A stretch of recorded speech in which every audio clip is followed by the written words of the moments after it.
Hello and welcome to the Spreadex Six, brought to you by WhoScored. I'm your host George Elek, and I'm delighted to be joined remotely this time, sadly not side by side in the studio, by Jack Wright as we look ahead to this weekend's Premier League fixtures.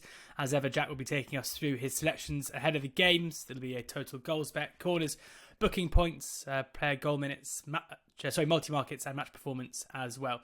All with Spreadex 2. And as was the case last week, Spreadex have very kindly got an offer for all the viewers of this show. A completely free £10 goals spread bet for new customers only. So if you haven't got a Spreadex account but you like watching the show, want to have a play and a try with spread betting, just click the link below in the description to this show, and there you can sign up and get a completely free £10 goals spread bet there. So do go and check that out. And thankfully, Jack, goals bets is where we start here.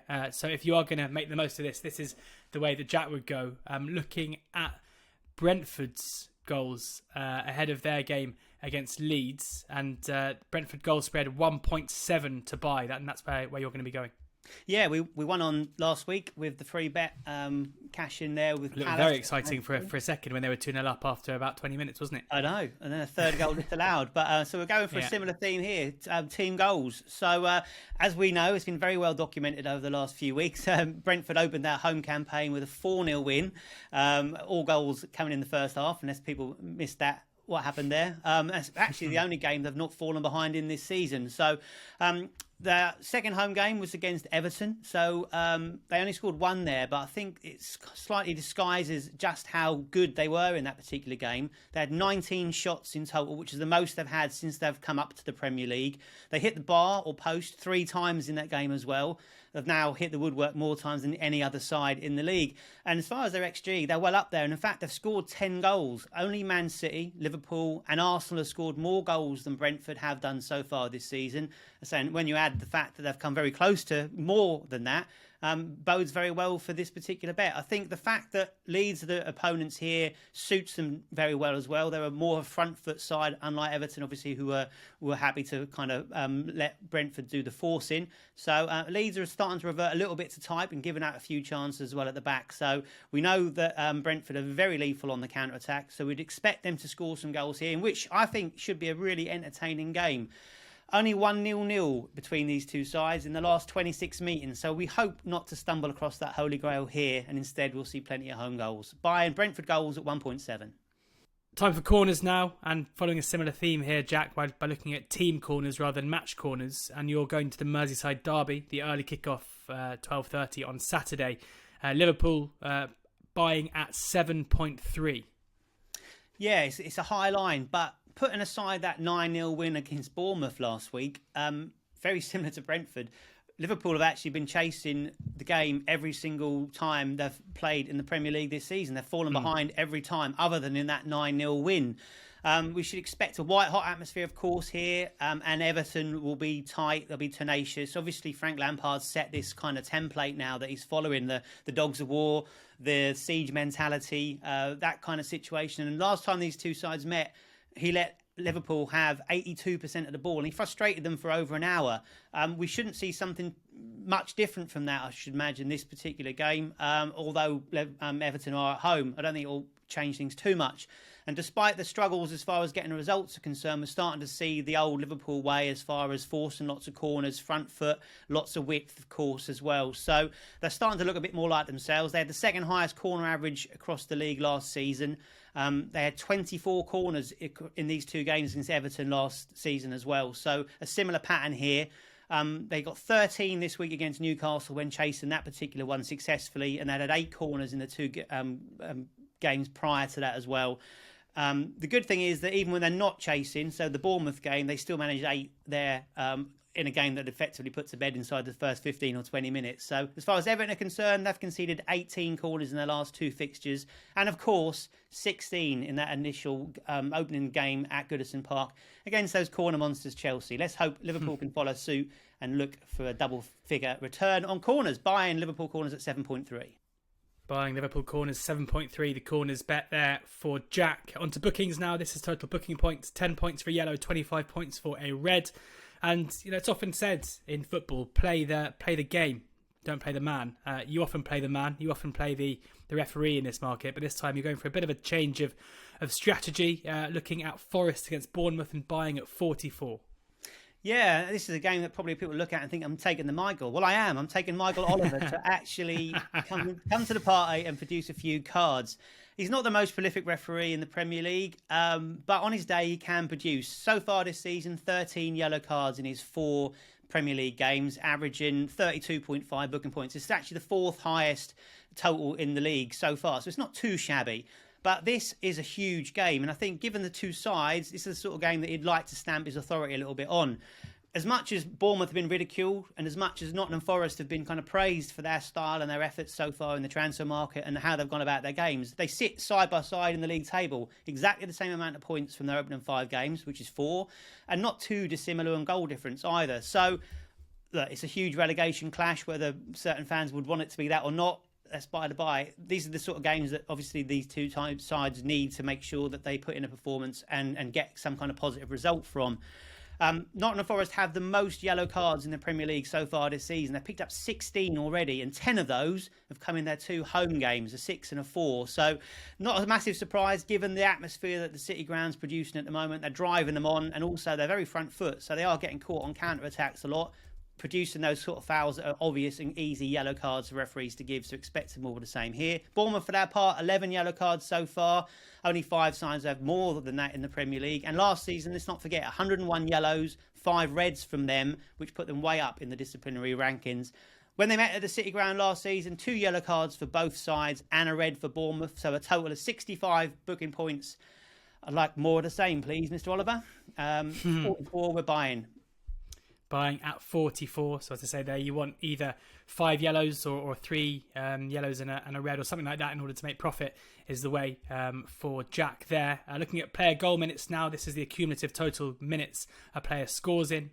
So you're looking at late goals ideally to get your profit in the bag. And Brighton, often the data darlings here, a player in Pascal Gross who sometimes on penalties, but Alexis McAllister seems to be the man, given the spot kicks at the moment after Brighton's difficulty from putting the ball away. But you still think that Gross could be the man to score the goals on Saturday? Yeah, I think so. I think this is a game that Brighton should win. We all know Leicester's problems at the moment. I imagine they can't wait. Brendan Rodgers can't wait for the transfer window to shut, really, to be fair, and can crack on with getting results back out on the pitch. But for now, Brighton have been playing very well. As you rightly say, your data darlings are performing exactly the same way in the top 4 or 5 as far as XG is concerned, but they're also relaying that onto the pitch as well. A really good start to the season. Did lose their first game midweek against Fulham, but no coincidence that Danny Welbeck wasn't starting that one, and he has really been making the difference as far as his role in the side's concerned, stretching defences both long and wide, and allowing those kind of flair players like Gross to drive through the middle and have opportunities and use their very good technique to find the back of the net, which Gross has done 3 times already this season as well. Potter has said that he's in the form of his life, and looking at the data over the last few games, going back to last season, you can't argue with that. In his last 8 starts for Brighton, he scored 5 goals. So very nice indeed. And his minutes in the games so far this season, 66 when he scored against Leeds and 69 when he bagged his brace against Manchester United. So a low-risk strategy here of 14 for his goal minutes. So it's not a very high line at all. Any goals later in the game, happy days. In a game where, let's look, Leicester conceded the 3rd most highest goals in the league so far this season with 10. So, looks like a good one for Brighton, and Gross will be the man to make the difference. Great stuff there. Pascal Gross buying at 14, his player goal minutes. 2 more to get through now. Multi-market to match performance. Multi-markets timesing the total value of different markets against each other. Here we're looking at corners times bookings. Given it's Forest Bournemouth, given you've already bought bookings, I think we know this isn't going to be a sell. So you're looking at corners on top of the bookings at 420. Again, we should say here, this is a volatile market. State yourself accordingly. Because at 420, it means if there are no bookings at all, regardless of the corners, it will make up 0 and you will lose 420 times your stake. So be careful, as is always the case with these ones. But you think there's cause to buy? Absolutely, yeah. High risk, high reward. So as I say, absolutely tread carefully in a really volatile market. But as you say, we'll cover booking points, needs to go into that. So looking at the corners, in the same way as booking points, we said the Forest crowd are going to roar them on here. They're looking to actually dominate the game. They 4-6 against Spurs side, a Spurs side that we expect to be in the top 4 come the end of the season. And they were 13 in their opening home game of the season against West Ham. So, high numbers there as well. As far as Bournemouth are concerned, yes, they played a couple of the elite sides away from home, but there's an average of 10.5 corners across those 2 games. And you would expect, even though Forest aren't quite to that level, of course, you would expect a similar pattern of play here. Lots of possession, lots of attack from Forest. So there's no reason to suggest there won't be a similar corner count here, especially when you look at last season and there were 10 in this particular fixture when they met in the Championship. So 10 in the last fixture as far as corners are concerned, 65 booking points in the last fixture. So that would total 650 in this market, which would be a huge win, of course. But as you said, make sure you're aware where the losses are in this one as well, because it is a volatile market. But it's got all the makings of being a very high totaling game. So I'm happy to take the booking points times the corners and buying at 420. Lovely stuff. Finally, time to go searching for that holy grail again, the 0-0. Because this is match performance we're going to talk about now. This is the total cumulative value of different match events over the course of the game. That is 15 points for a goal scored, 3 points for a corner, 5 points for a yellow, 15 points for a red card. A penalty awarded is 10 points. But then, of course, that final score, minus 25. We're on the search for it again. Newcastle against Palace. Normally, I think 2 teams, especially under current managers, you'd expect probably there to be a fair few goals. But you're looking at the injury lists and thinking to yourself, most of these dangerous players aren't going to be playing. That's right, yeah. We haven't found that holy grail. We know that at the moment. But we have managed to still turn profit in the last couple of weeks based on the fact that we have hit low numbers. So, the holy grail is the bonus. We'll still look for it here today. And as you rightly say, looking at this week's Newcastle lineup, we had no Guimaraes, no Callum Wilson, no Alan Saint-Maximin. And those players contribute in all the aspects of this, in goals, in corners, certainly for Newcastle, winning corners, and in for bookings both received and against. So if they're missing, it will have an impact on this. Looking at last season and comparing this side, a 1-0 win for Newcastle. Look, Palace have had quite a tough task given to them by the fixture list computer this season so far. Another tough away game for them. So expect them to look to kind of keep in the game, keep it compact, keep it tight. They will look to use their flair on the break. But as I said, last season it ended in a 1-0. So I wouldn't be too surprised to see something very similar to that this season. There was only 7 corners in it as well. And Palace have got the lowest corner average this season currently. They've only averaged 7.4 in total corners across their 5 games so far. And they themselves have only taken 14 in total. So a very low number. As far as the disciplinary is concerned, 1 yellow card for each of the sides last season at St James's Park when they met. And they both sit round about mid-table this season, having only picked up 10 yellow cards each. So quite low numbers across all the key areas in this one. And as you say, with some key players potentially and likely missing in this, worth taking on. So I'm going to be selling at a line of 84. Lovely stuff. Selling at 84 there in Newcastle versus Palace.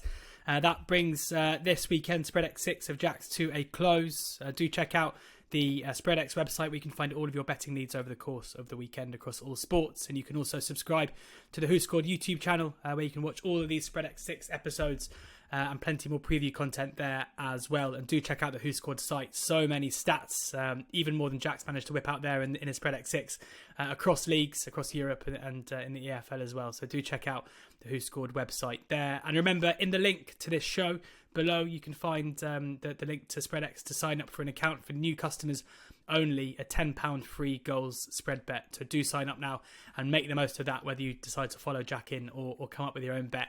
Make sure you do that. Thanks to Jack. Thanks to you guys for watching. And we'll be back next week for another Spreadex 6. In the meantime, enjoy the football and please ensure that you are gambling responsibly. And remember that with spread betting, losses can exceed your initial deposit.